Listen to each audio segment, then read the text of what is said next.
باللہ ورسولہ وتعذروہ وتوقروہ وتسبحوہ بکرۃ واصیلا۔ ترجمہ کنز الایمان، اللہ ارشاد فرماتا ہے اے لوگو تم اللہ اور اس کے رسول پر ایمان لاؤ۔ سبحان اللہ۔ اللہ اور اس کے رسول پر ایمان لاؤ، رسول کی تعظیم کرو۔ سبحان اللہ۔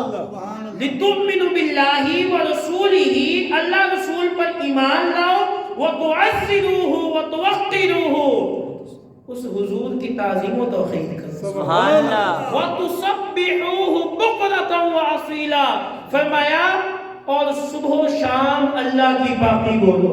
سبحان اللہ۔ اب لتؤمنوا باللہ ورسولہ، تاکہ اے لوگوں تم اللہ اور اس کے رسول پر ایمان لاؤ۔ اس آیت میں اللہ نے اپنے حبیب صلی اللہ علیہ وآلہ وسلم کو شاہد، مبشر اور نذیر، شاہد کہتے ہیں گواہ، مبشر کہتے ہیں خوشخبری دینے والا، اور نذیر کہتے ہیں ڈر سنانے والا۔ شاہد، مبشر، نذیر بنا کر بھیجنے کے 3 مقصد بیان کیے ہیں۔ سبحان اللہ۔ اللہ نے 3 مقصد بیان کیا۔ آج ہماری گفتگو جو ہے وہ پہلے بتا دو، ہماری گفتگو قرآن پاک سے شروع ہوگی اور قرآن پر ہی ہم ختم کریں گے۔ قرآن کی اسی آیت کو لے کے چلیں گے اور آج آپ کو بتائیں گے کہ میرے حبیب کی تعظیم کا کیا مقام ہے، تعظیم مصطفیٰ کیا ہے۔ آج تعظیم مصطفیٰ پر ہم نے گفتگو کرنی ہے، تو حضرات وقار میں اس گفتگو کو لازمی سنیے گا۔ اللہ نے فرمایا میں نے اپنے حبیب کو شاہد، مبشر، نذیر بنا کر بھیجا۔ 3 مقصد بیان کیے۔ پہلا مقصد بندہ ایمان لائے، اللہ رسول پر ایمان لائے، یہ پہلا مقصد ہے، ٹھیک ہے۔ دوسرا مقصد یہ ہے کہ لوگ رسول اللہ صلی اللہ علیہ وسلم کی تعظیم و توقیر کریں۔ سبحان اللہ۔ دوسرا مقصد یہ ہے کہ بندے میرے حبیب کی تعظیم کریں، میرے حبیب کی توقیر کریں۔ تیسرا مقصد یہ ہے کہ صبح شام اللہ کی باقی بیان کریں۔ سبحان اللہ۔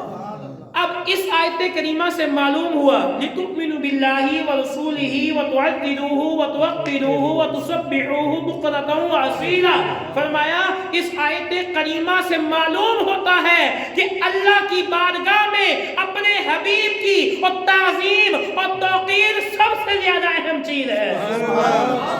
اس آیت کریمہ سے معلوم ہوا کہ اللہ کی بارگاہ میں مطلوب یہ ہے کہ بندہ اس کے یار کی تعظیم کرے۔ سبحان اللہ۔ اللہ کی چلنا یہ چاہتا ہے کہ اس کا بندہ اس کے یار کی تعظیم کرے، اس کے یار کی تعظیم کرے۔ اچھا اب میں بڑی پیاری بات، اللہ اس آیت سے معلوم ہوا کہ حضور کی تعظیم توقیر انتہائی مطلوب اور بے انتہا اہمیت کی حامل ہے، کیونکہ یہاں لتؤمنوا باللہ ورسولہ وتعذروہ وتوقروہ پہلے آتا ہے وتعذروہ وتوقروہ، بعد میں آتا ہے وتسبحوہ بکرۃ واصیلا۔ علماء فرماتے ہیں عاشقو اور جھوم جاؤ، اور تمہیں کیا پتا اس آیت کریمہ کے انوار، اور سنو اور یہاں اللہ نے اپنی تسبیح کا ذکر بعد میں کیا ہے، حبیب کا ذکر پہلے کیا ہے۔ اب اللہ فرماتا ہے لتؤمنوا باللہ ورسولہ وتعذروہ وتوقروہ وتسبحوہ بکرۃ واصیلا، فرماتا ہے میرے بندو اللہ رسول پر ایمان لاؤ، رسول کی تعظیم کرو اور صبح شام اللہ کی پاکی بیان کرو۔ اب پہلا اس آیت سے جو معلوم ہوا کہ حبیب کی تعظیم اللہ کو محبوب ہے، دوسرا یہ معلوم ہوا کہ حضور کی تعظیم اتنی محبوب ہے کہ اللہ نے اپنی اپنی تسبیح کا بیان بعد میں کیا ہے، حبیب کی تعظیم کا ذکر پہلے کیا ہے۔ اب تیسری بات سنیے، جھوم جائیے، قرآن پڑھ رہا ہوں، کوئی دوسری کتاب نہیں پڑھ رہا۔ تیسری بات سنیے، جو پھر حبیب کی تعظیم کرتے ہیں ان کی کامیابی کا اعلان قرآن میں اللہ نے بیان کیا ہے۔ جو تعظیم کرتے ہیں ان کی کامیابی کا اعلان اللہ فرماتا ہے۔ کیوں کامیابی؟ حبیب کی تعظیم کرتے ہیں۔ کیسے فرماتا ہے؟ آئیے قرآن پڑھنے جا رہا ہوں۔ اللہ فرماتا ہے فَالَّذِينَ آمَنُوا بِهِ وَعَزَّرُوهُ وَنَصَرُوهُ وَاتَّبَعُوا النُّورَ الَّذِي أُنزِلَ مَعَهُ أُولَٰئِكَ هُمُ الْمُفْلِحُونَ، فرمایا تو وہ لوگ جو اس نبی پر ایمان لائے، اس کی تعظیم کریں اور اس کی مدد کریں، اس نور کی پیروی کریں جو اس کے ساتھ نازل کیا گیا، تو وہی لوگ فلاح پانے والے ہیں۔